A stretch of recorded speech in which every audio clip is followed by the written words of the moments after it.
custo de vida, emprego e desemprego, cesta básica, tarifas públicas, salário mínimo. Agora, na Brasil Atual, a análise do DIEESE. E nós fazemos contato agora com a supervisora de pesquisas do DIEESE, Patrícia Costa. Bom dia, Patrícia. Bom dia, Cláudio. Tudo bem? Tudo certo, dentro do contexto do que é possível, Patrícia.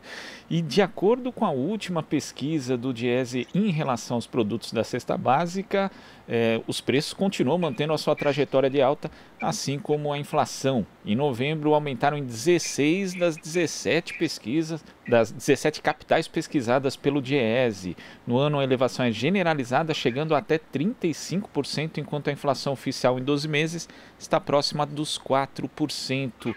Patrícia, que outros dados chamam a atenção nesse levantamento do DIEESE em relação às pesquisas anteriores?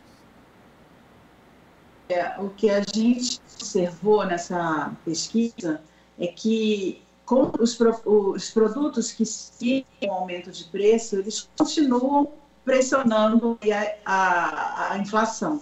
Então, você tem óleo de soja, arroz, açúcar, carne, que são esses produtos que já vêm ao longo do ano mostrando uma elevação de preços. E o que mais também chama atenção é que agora você tem dois produtos in natura, como o tomate e a batata, também por problemas de safra. A gente tem um clima muito seco, então, e muito quente, né, com pouca chuva, e com isso, então, o tomate ele ficou maduro mais cedo e agora, em novembro, a oferta se reduziu. Então, você tem um problema na alimentação, que é um problema que persiste ao longo de 2020 e que nada tem sido feito para sanar.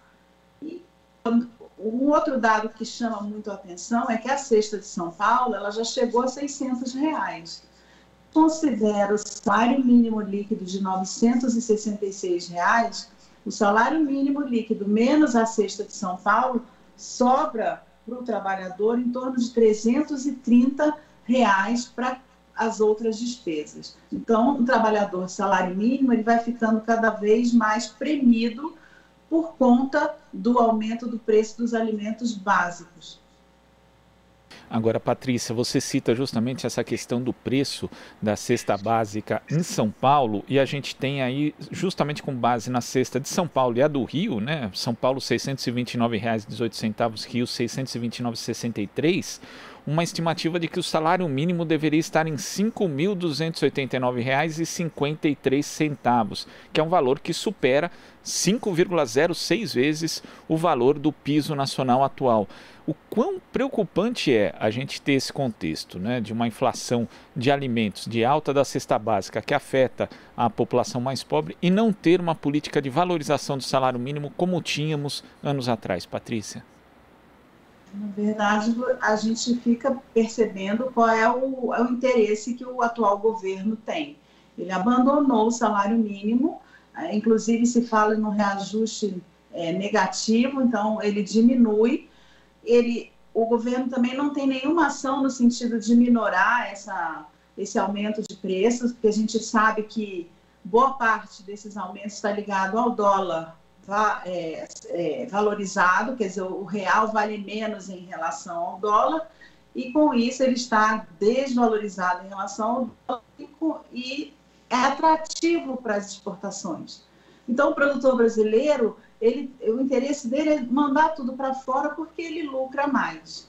Internamente falta alimentos e só não é feito nada porque nós estamos numa recessão. As famílias têm baixa renda, elas têm pouca renda, então não há uma pressão nos outros setores. No entanto, o que a gente observa para essas famílias é que, além dos alimentos básicos mais caros, a luz está mais cara e também o gás de botijão está mais caro. Então, para as famílias de baixa renda, que estão expostas nesse momento ainda de pandemia, onde a gente volta nessa segunda onda, elas estão trabalhando, elas precisam trabalhar para sobreviver e não tem alternativa, porque o orçamento ele vai ficando espremido diante de tantos aumentos de bens básicos, luz, gás, alimentos, arroz, feijão, carne, óleo de soja, açúcar, são alimentos básicos,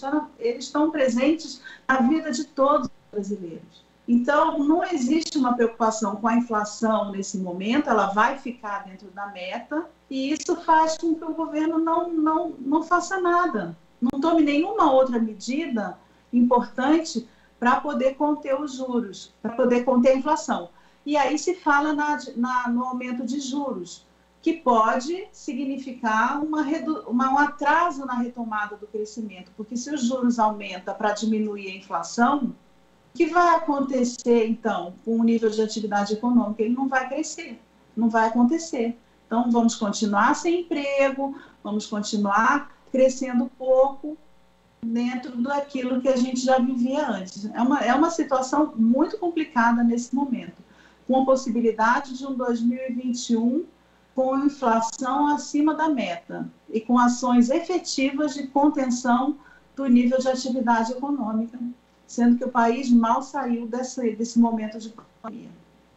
E uma condição, na verdade, de crise que afeta justamente essa população mais pobre. Quando a gente vê, por exemplo, a redução do auxílio emergencial, que hoje está em R$300, segundo esses dados do Diese, Patrícia, eles não conseguem nem comprar, na verdade, meia cesta básica. E nós temos, inclusive, a perspectiva agora do fim do auxílio emergencial. Na sua avaliação, é preciso haver uma mobilização em torno do que vai substituir o auxílio emergencial, já que a partir de 2021, se ele não existir, essa população mais pobre do Brasil vai estar entregue à própria sorte? Eu acho, Glauco, que ela já está entregue à própria sorte já há algum tempo, né? O que foi feito foi uma mobilização importante para que o aumento do auxílio emergencial. Nesse momento, o governo lutou pela redução e jogou, então, em R$300, dizendo de uma possível retomada da economia. Efetivamente, você teve um crescimento do PIB importante, mas ele cresceu um pouco do que ele reduziu quando se decretou o isolamento por grande parte das cidades no Brasil. Então, nesse momento que se coloca um aumento da inflação, uma pressão dos bens básicos, é necessário, sim, se pensar como que as famílias de baixa renda vão sobreviver, qual é a possibilidade de mobilização possível para que o salário mínimo ele aumente mais, permitindo um mínimo de qualidade de vida para essas famílias. Patrícia, muito obrigado pela sua participação aqui no Jornal Brasil Atual e até a próxima. Até a próxima. Bom dia. Bom dia. Conversamos aqui com a supervisora de pesquisas do Diese, Patrícia Costa. Aqui você ouve as notícias que os outros não dão.